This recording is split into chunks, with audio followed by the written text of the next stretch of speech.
Et de l'autre côté de la rive du fleuve Congo, c'est la liesse. Les Congolais de la République du Congo célèbrent ce mardi ce 57e anniversaire de leur accession à l'indépendance. Des festivités y afférentes sont organisées un peu partout dans plusieurs villes pour commémorer cet anniversaire de l'ancienne colonie française. Nous y reviendrons avec force et détails dans nos prochaines éditions.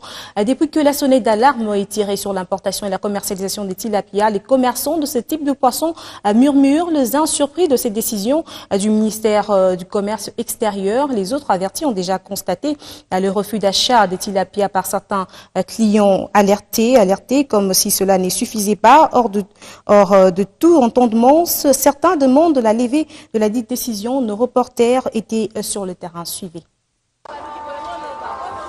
Au marché de Lupin, où ils sont de plus en plus nombreux, ces vendeurs de poissons tilapia ont reçu la décision gouvernementale portant interdiction et commercialisation de cette denrée comme un coup de massue. Ils redoutent de faire mauvaise affaire.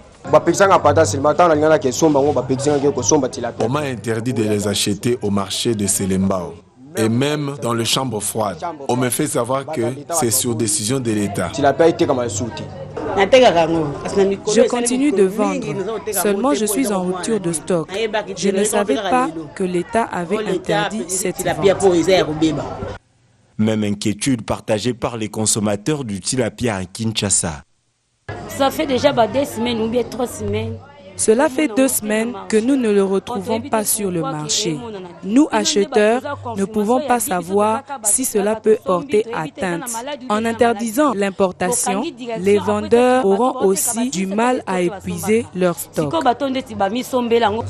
Nos efforts d'en savoir davantage auprès de certains tenanciers des chambres froides se sont heurtés à leur résistance.